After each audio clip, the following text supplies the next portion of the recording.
네, 안녕하세요. 오늘은 운이 들어오는 입구를 넓히는 법, 부자의 운이라는 책을 같이 보려고 합니다. 이 책은 일본에서 세금을 가장 많이 내는 사이토 히토리라는 분이 지은 경영 입문서인데요. 이 책의 내용이 굉장히 신선하고 또 재미있고 유쾌한 부분이 많이 있더라고요. 그래서 어떤 삶의 자세로 사는 사람이 인생에서 좋은 결과를 불러일으켰는가 하는 부분들을 엿볼 수 있는 좋은 책이었습니다. 예를 들면 이런 부분들이 나옵니다. 베풀면 언젠가 반드시 돌아옵니다. 스스로에게 투자하고 다른 사람의 2배나 열심히 일하고 출세하고 봉급도 올라서 저축도 많이 했다고 칩시다. 물론 이것만으로도 충분히 행복하겠지만 이보다 더 행복해지는 방법이 있습니다. 바로 당신이 성공을 위해서 이제껏 해온 방법을 부하 직원이나 후배에게 전수하는 겁니다. 그런 짓을 하다가 뒤쫓아오는 사람에게 추월당하지 않을까 하는 걱정은 할 필요가 없습니다. 이 세상엔 공짜가 없으니까요. 베풀면 나중에 그만큼 돌아오는 법입니다. 이상하게 들릴지도 모르겠지만 이게 바로 세상의 섭리라는 겁니다. 불안함은 살아있다는 증거입니다. 살아가는 데 있어서 없어서는 안 되는 것 중에 하나가 바로 불안입니다. 이상한 사람이 하는 말이니까 믿기 싫은 분은 믿지 않아도 괜찮습니다. 어디까지나 이건 사견일 뿐이니 꼭 이 말이 옳다는 건 아닙니다. 왜 불안을 없애려 하면 안 되는 걸까요? 인간은 원래 불안과 함께 살아가는 존재이기 때문입니다. 어느 나라 총리가 되든 엄청난 부자가 되든 무슨 일을 하든 간에 불안은 늘 따라다닙니다. 불안이 완전히 사라질 때는 바로 이 세상을 떠났을 때겠죠. 삶을 마감하고 저 세상으로 갈 때야 비로소 완전한 평온을 느낄 수 있을 겁니다. 최근 나의 미래가 걱정되고 불안하다는 사람이 부쩍 늘었습니다. 동시에 어떻게 하면 편안한 마음으로 살아갈 수 있을지를 고민하는 사람도 많아진 듯 싶습니다. 하지만 이런 것은 고민한다고 해결될 문제가 아닙니다. 그저 내버려 두는 수밖에 없어요. 내버려 둔다는 것은 자포자기 상태가 되라는 뜻이 아닙니다. 여기서 내버려 둔다는 것은 문제를 제대로 바라보라는 뜻입니다. 대체 무엇을 제대로 바라보라는 것이냐 하면 인간이란 원래 불안한 존재이고 살아있는 동안 불안이 완전히 사라지지 않는다는 사실을 직시하라는 것이죠. 어느 정도 불안이 있는 게 정상입니다. 불안은 삶을 살아가고 있다는 증거니까요. 재미있는 것은 불안한 게 정상이라는 생각을 하게 되면 의외로 불안이 없어진다는 겁니다. 반대로 없앨 수 없는 것을 억지로 없애려고 하면 괜히 무리하게 되고 스스로를 괴롭히게 되죠. 아무리 그게 고통스러워도 없앨 수 없는 것은 사라지지 않습니다. 싫다고 생각하는 순간 고통이 찾아옵니다. 따라서 불안을 무작정 싫어하지 말고 즐겨보세요. 그것을 이용해서 인생을 즐겨보는 겁니다. 그저 싫다는 생각만으로는 아무것도 해결되지 않습니다. 그래, 나는 지금 불안을 느끼고 있어. 이 상황에서 내가 할 수 있는 것은 무엇일까? 이렇게 생각했을 때 비로소 적절한 행동을 취할 수 있고 현실을 바꿀 수 있는 겁니다. 이번에는 고민에 관한 부분인데요. 평생토록 하는 고민이란 건 없습니다.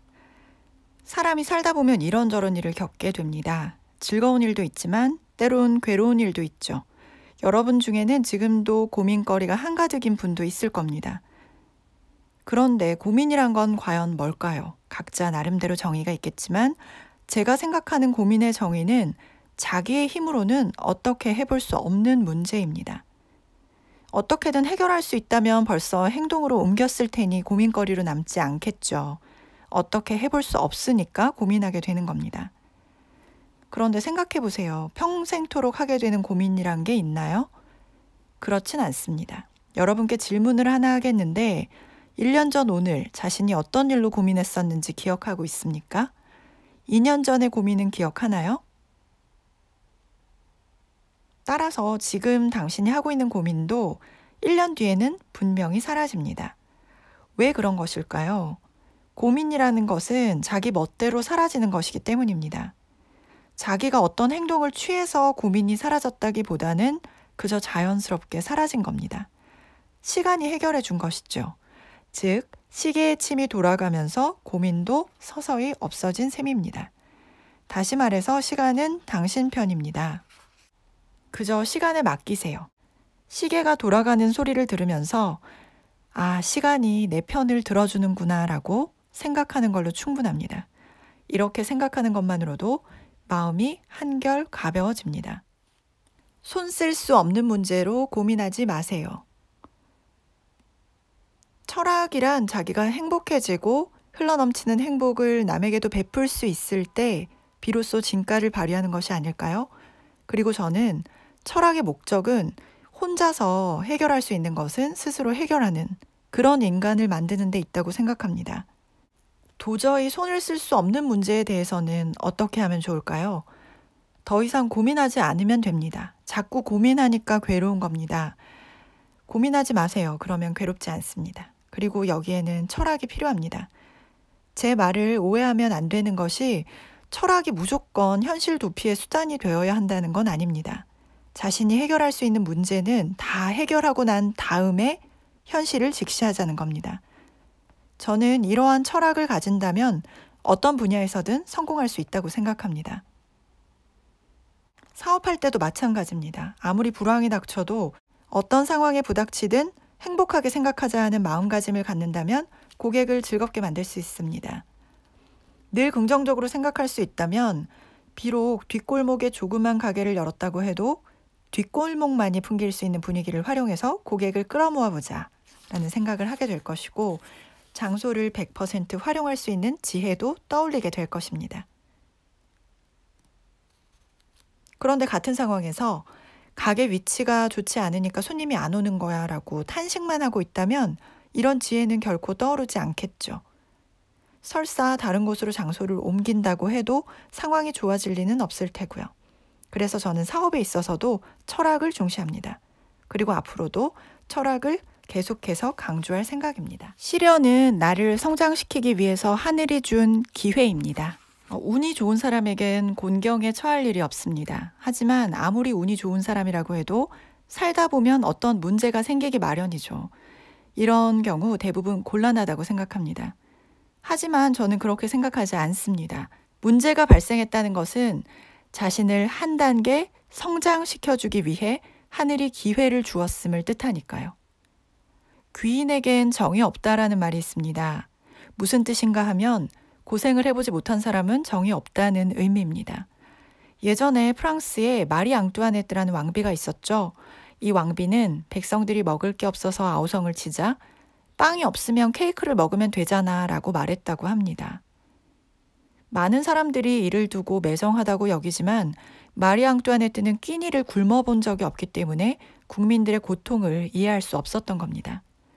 즉, 당사자는 특별히 악의를 가지고 한 말이 아니었겠지만 어쨌든 자기도 모르게 상대방에게 상처를 입히는 말을 뱉어버린 거죠. 결국 그녀는 단두대에서 처형을 받습니다. 이런 역사적인 사실을 생각하면 때로는 고생도 꼭 필요하다는 생각이 들기도 합니다. 다만 이 말을 오해하지는 말아주세요. 인간은 반드시 고생을 해봐야 한다는 뜻은 아닙니다. 인간은 경험을 통해서 뭔가를 배우는 존재거든요. 인간은 과거의 경험으로부터 배움을 얻고 스스로 성장해 나가고 행복을 깨달아 갑니다. 따라서 모든 종류의 경험은 소중한 겁니다. 이를 꼭 기억하시기 바랍니다.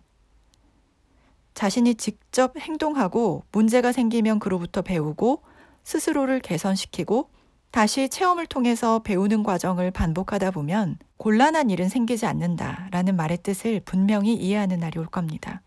그리고 나중에 가서는 이 문제를 극복하면 어떤 좋은 일이 생길까라고 생각하는 자신을 발견하게 될 것입니다.